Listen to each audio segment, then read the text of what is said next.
नमस्कार, मैं एकता गुप्ता और आप देख रहे हैं हंगामा टाइम्स न्यूज। उत्तर प्रदेश के फतेहपुर से एक बड़ी खबर सामने आ रही है। हमारे संवाददाता रिजवानुद्दीन की इस खबर पे डालते हैं। उत्तर प्रदेश फतेहपुर जिले के बकेवर थाना क्षेत्र कस्बा के समीप अहमदाबाद जा रही सवारियों से भरी शताब्दी एक्सप्रेस बस अनियंत्रित होकर पलट गई। बस में सवार करीब 40 सवारियों में लगभग 1 दर्जन लोग घायल हो गए। आपको बता दें कि शताब्दी एक्सप्रेस बस बकेवर कस्बे के समीप मंगलवार की रात करीब 11:15 बजे अचानक अनियंत्रित होकर पलट गई। सूचना पर मौके पर पहुंचे पुलिस ने बस में सवार 40 से 45 सवारियों को ग्रामीणों के सहयोग से बाहर निकाला। गनीमत रही कि किसी की मौत नहीं हुई। सभी घायलों को अस्पताल में भर्ती कर इलाज किया जा रहा है। वहीं बस में सफ़र कर रहे थे शिवा ने बताया, हम रायबरेली जनपद के डलमऊ के निवासी हैं। मैंने शताब्दी एक्सप्रेस से फतेहपुर से अहमदाबाद के लिए टिकट बुक कराया था।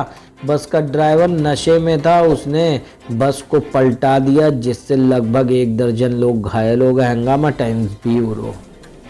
जी भाई, क्या हुआ था, कैसे घटनाक्रम हुआ? हमारी सिस्टर की शादी दावतपुर गांव में नजरुल आदमी के साथ हुई थी। उसकी शादी 5 साल पहले हुई थी। जो भी दान दहेज उन्होंने मांगा, हम लोगों ने उनकी डिमांड पूरी की। उसके बावजूद भी मेरी बहन को सताया जाता था और उनकी जिठानी वगैरह मारती थी और कहती थी अपने घर वालों से पैसे लाइए। और एक बार उन्होंने 1 लाख रुपए की डिमांड भी किया और कुछ सामान की वगैरह, सोना चांदी वगैरह की, जबकि हमने जेवर वगैरह पूरा सामान दहेज का और एक 2 व्हीलर बाइक ये सब दी थी।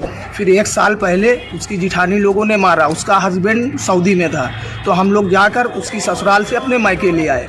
मायके लाने के बाद 1 साल वो परमानेंट हमारे घर पे रह रही थी।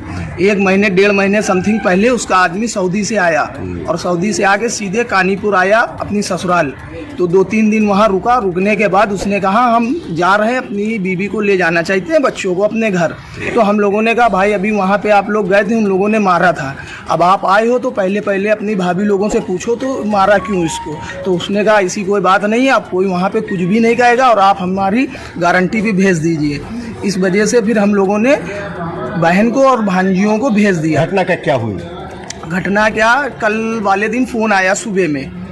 तो उस कल वाले दिन फ़ोन आया, बहन का डायरेक्टली फ़ोन मेरे बड़े वाले भाई के में आया। तो वो बता रही थी रो के कि मेरे आदमी नजरुल ने मेरे छुरी मार दी है।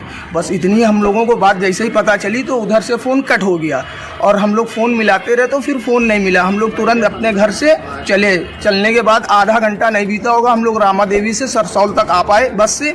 वैसे ही दोबारा फ़ोन आया कि वो लड़की को हम हॉस्पिटल ले जा रहे थे, वो रास्ते में ख़त्म हो गई। और उसके बाद हम लोग सीधे जब 3-4 घंटे के बाद थाना आए तो थाना लगता है ये हुसैनगंज घौस, वहाँ सुल्तानपुर घौस थाना लगता है। जब वहाँ पे हम लोग पहुँचे तो थानादार से बात हुई तो वो कहने लगे नहीं, मुजरिम आपका अंदर है और बॉडी आपकी वहाँ बहन की यहीं है, आप परेशान नहीं हो। 1-1.5 घंटे के बाद और भी परिवार के लोग आ गए।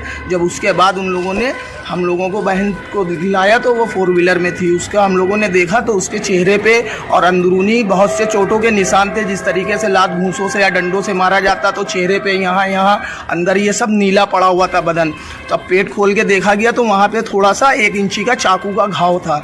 तो हमने एसओ साहब से कहा भी हमने, सर ये इतने से घाव से कोई शख्स मर नहीं जाता, लोगों के बहुत चोटें लगती, कटता पिटता है। तो उन एसओ साहब ने भी कहा, जो वहाँ के एसओ थे, कहने लगे बात तुम्हारी बेटा सही है, इतने से घाव से कोई नहीं मरता, इसमें कोई राज की बात है। तो हमने सर अब आप लोगों के अंडर में है, आप ही लोग इंसाफ दिलाइएगा। भाई इतनी बात हुई, फिर वो अंदर ही थे। क्या नाम है आपका? मेरा नाम मोहम्मद इमरान है। वो हमारी क्या नाम है, क्या पूरा नाम बताओ? मेरा नाम शिवा है, जो कि मैं डलमऊ का रहने वाला हूँ, रायबरेली जिला का।